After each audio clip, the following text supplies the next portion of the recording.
find work. Many other employment opportunities have resulted because of shale in the various industries.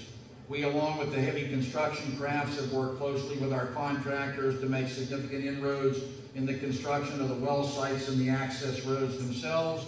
And the region's building trades have worked closely with their contractors to create opportunity in the construction of the compressor stations and related facilities. And these are fairly complicated facilities that require high skill.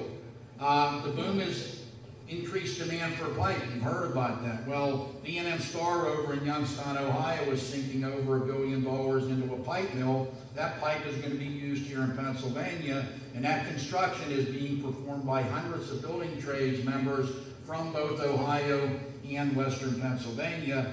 And then you heard County Executive Rich Fitzgerald talk about the tube works in McKeesport and all the work that has resulted as a part of that. So as you can see, for the operating engineers, Marcellus Shale actually came at the right time and has allowed our members to continue to remain employed despite the national recession.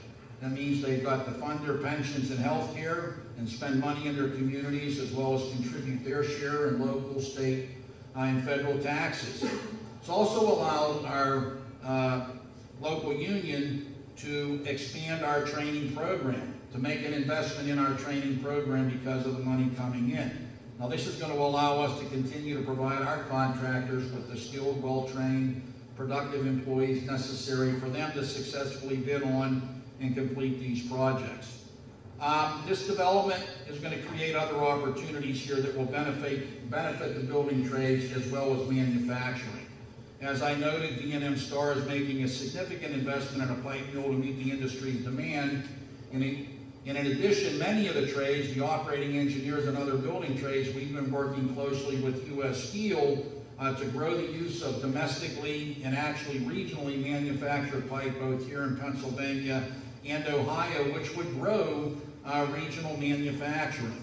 In addition, as you all know, I don't know that there's anybody in the room that wouldn't know this, Royal Dutch Shell has selected the Horsehead Zinc plant in Beaver County as the preferred site for the ethane cracker plant.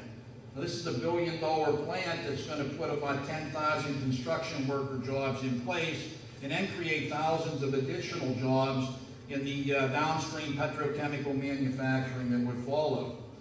Now, in order to get Shell to commit, Governor Corbett proposed and the legislature passed the manufacturing tax credit. And that was a proposal that Local 66, as well as a lot of the other building trades, supported. And this legislation had broad bipartisan, labor, and business support. And to be very blunt here, I think those opposed to the legislation just don't get it.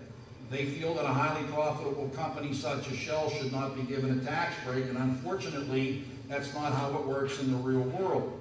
You know, both West Virginia and Ohio would offer Shell significant incentives to locate in their states. And what are we doing here? We're recruiting a significant industry to Western Pennsylvania.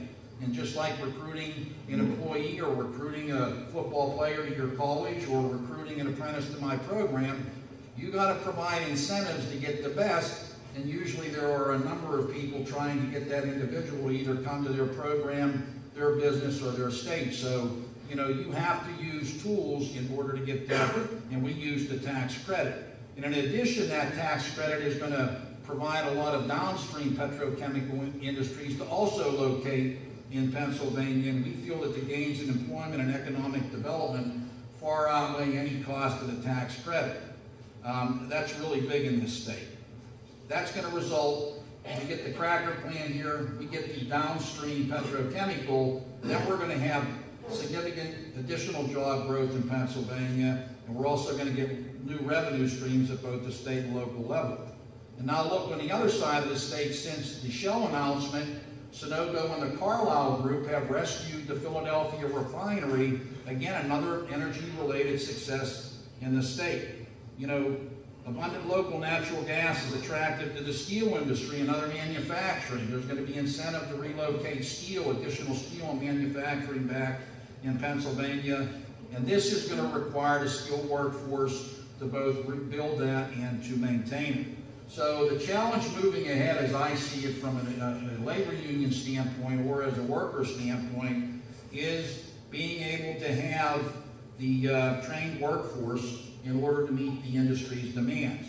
Now, my local union has already doubled the number of apprentices it typically takes in, and all are working, and almost all of them in the natural gas-related fields, especially out on pipeline.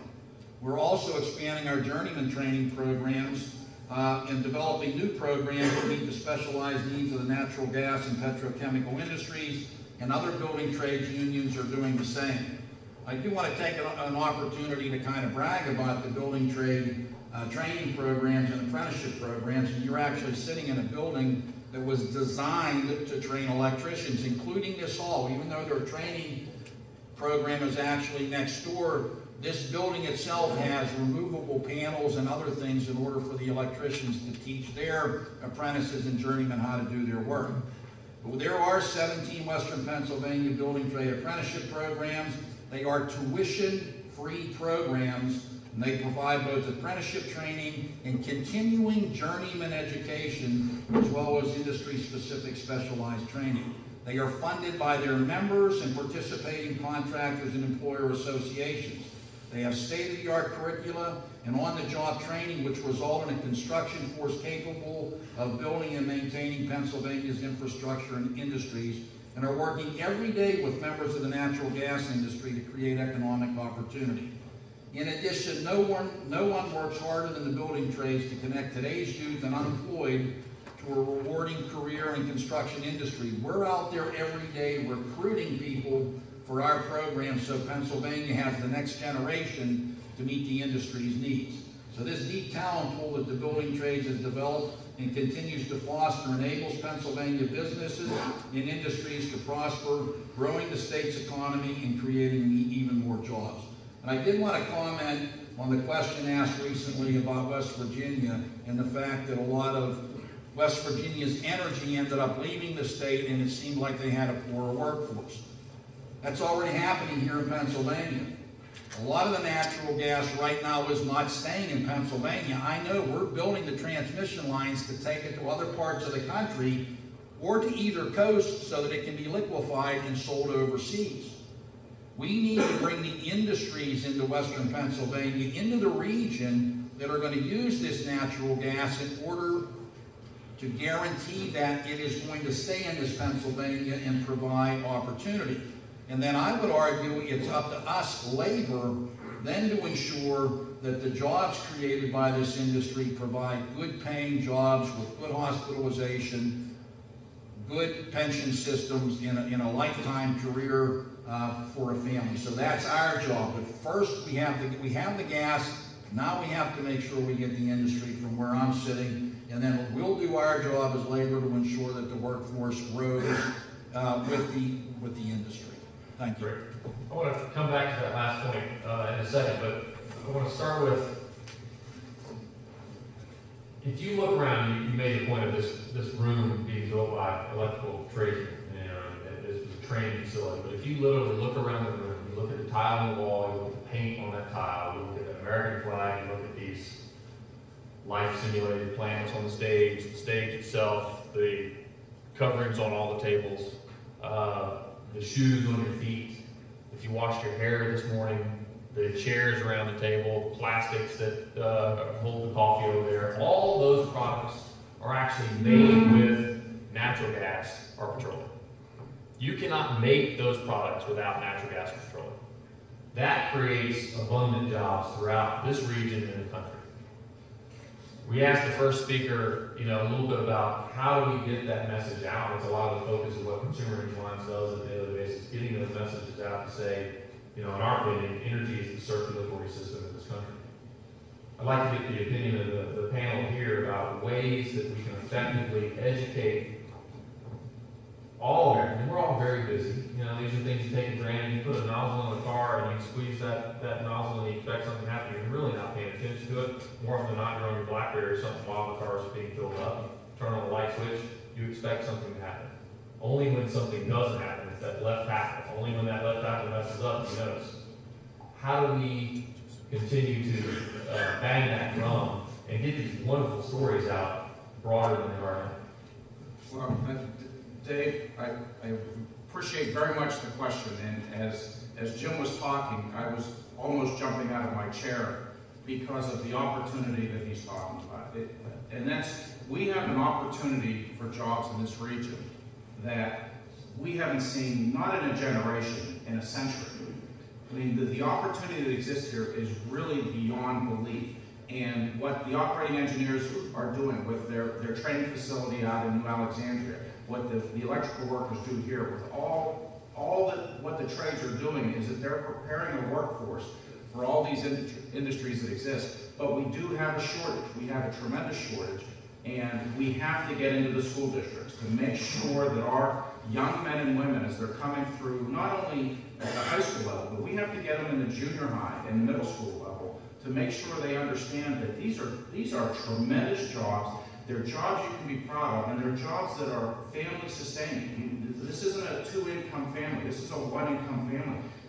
I had a report that the average Marcellus Shale wage right now is about $76,000 a year. You can raise a family in Western Pennsylvania on that amount of money, and it's really something that's exciting. So what we see at the federal level, or what we need to do at the federal, what needs to happen at the state, is we need to make sure that we are educating the school districts, the superintendents, the principals, the guidance counselors, to make sure that, and I think this is where we have a mental issue in this country, is that I know when I was growing up, I was going to college.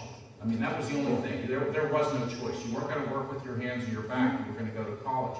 Well, we sort of lost I guess the mental capacity, or we've lost our way in the jobs that exist that need to be there to build this country. And we are really on the verge, or we are perched to be the manufacturer or the builder of this country again. And so it's not only talking about what the unions bring, but what training is needed, what skills are needed. And we're in a different time frame now. You know, kids coming out of high school, you know, it used to be you could drop out of high school and go into the mill.